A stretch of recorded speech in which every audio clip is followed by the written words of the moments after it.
What's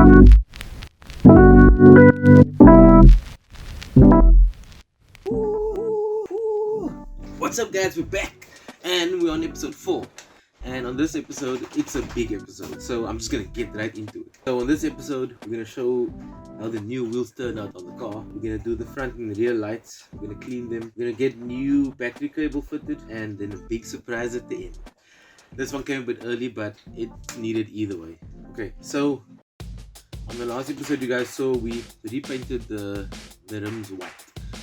Reason being because they had a bunch of curb rashes and a bit of dents on them, and the paint was pretty scratched up on the rims already, so I thought why not. I also wanted to fix the air leaks that the rims had, and because I was there I thought why not do the curb rashes and things. I've never done it before. Most of these things that I'm doing on this car is my first time. It's my first time also working on the BMW E36, so everything is new to me.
So I also bought a new second-hand but new to me light switch, and I installed it. While I was installing it, just as I was finishing up, the rain started coming down, so I could just end the clip quick. So it's just a short clip of me putting it in. Very easy. I've already loosened the screws previously because the switch was broken, so I knew I had to go buy a new one.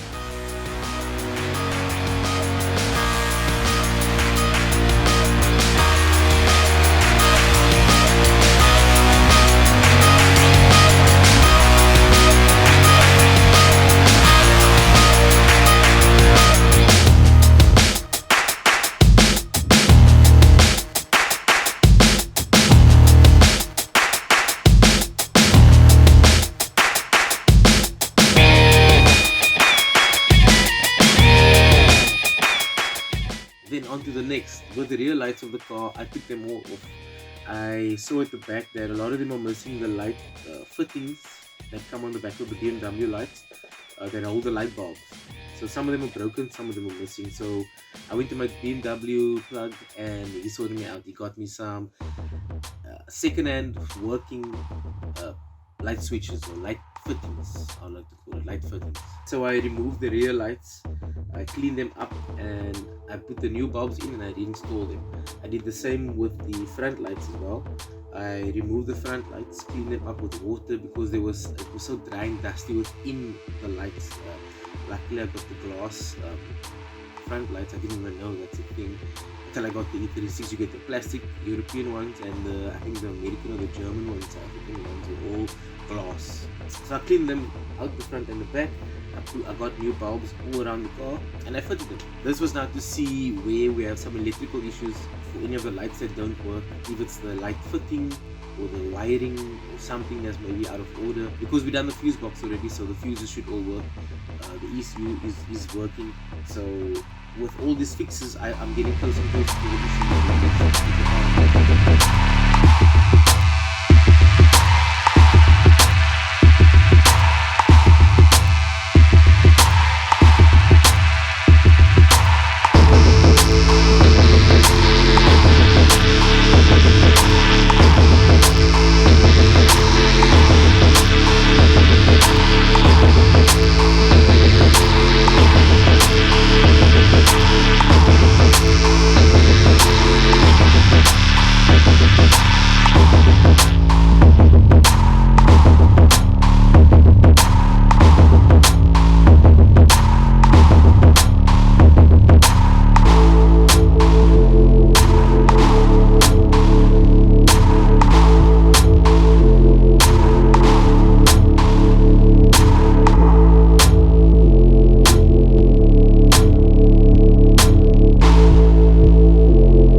Moving right along, with the battery and the current setup with the car as it is, the battery cable is very stiff. It was like so old already in the car that when you wanted to move it, it was already stuck in its direction or in its bends, that it couldn't bend further. It wasn't flexible to fit a new battery. It was very difficult to remove and add in a battery.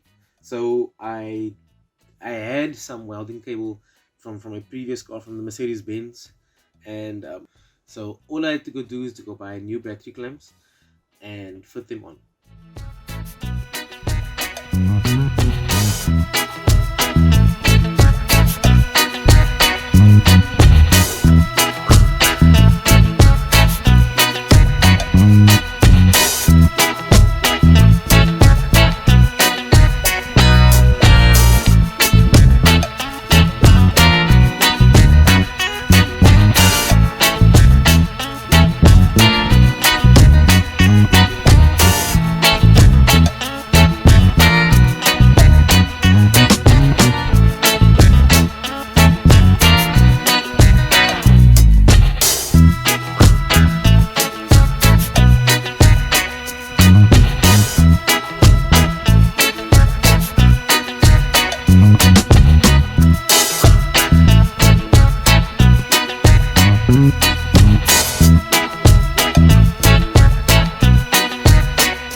Then as I replace things and put new things on, all the vacuum hoses are on, the car idles much better.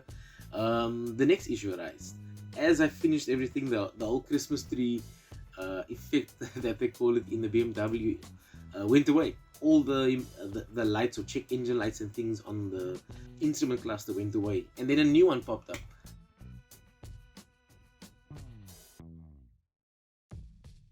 Automatic gearbox.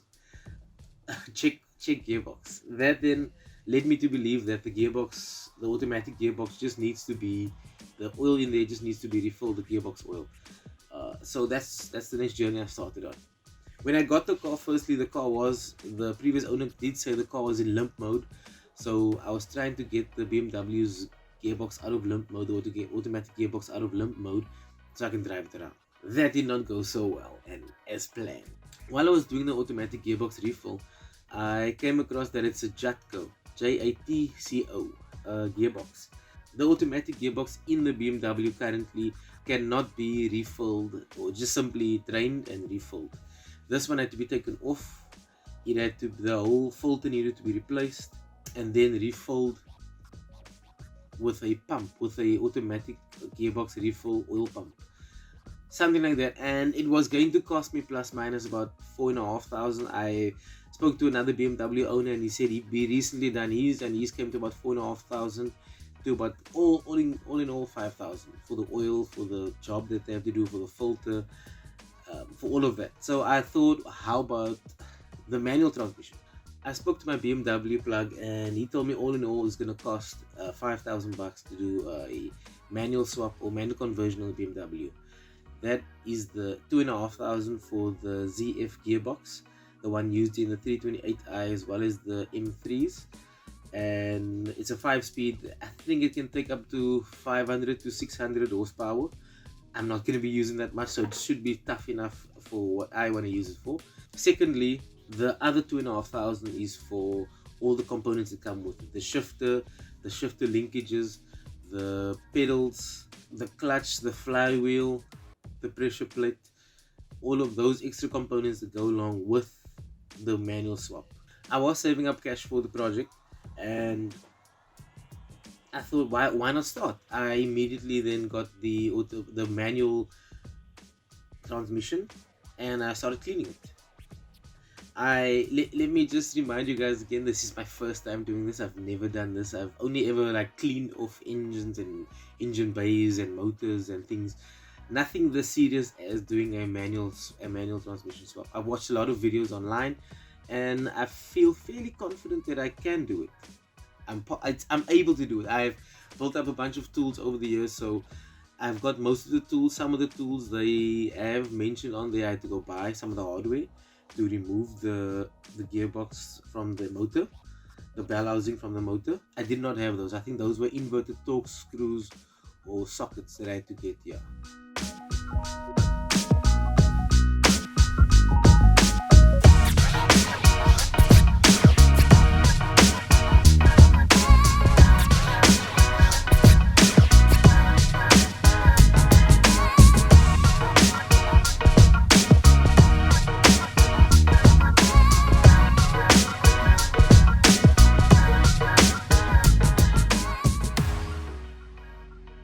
So in this video as well, I also show how I remove the automatic shifter and some of the interior as well to get to the shifter and remove the shifter. I've also done the automatic gearbox removal. I however did not have footage of this. This took like I think 2 days to do. It took me and a friend a whole day to like just loosen it, get all the screws off, but I still couldn't get it off. And the second day I thought, screw it, I'm not gonna record because it was raining, and I got under the car. It was wet around, it was in winter, and I just got a gap when it stopped raining. I put my boat under the car, I put the jack underneath the transmission, and I just pulled it off. I had to fight the transmission. It is a whopping 60 kilograms, so it is a heavy transmission. So be careful if taking off the automatic transmission. It's quite big. The ZF transmission I could carry with 2 hands. It's also weighty, but not as heavy as the automatic transmission. I then also went forth. I watched all the videos. I did like step by step, watched a bunch of step by step videos, which made the manual swap much easier. I then removed the automatic converter, torque converter, as well as the flywheel. And then from there on, I think this will be part 1 of the manual conversion. Then the second video will start with part 2 of the manual conversion. Thank you guys for watching.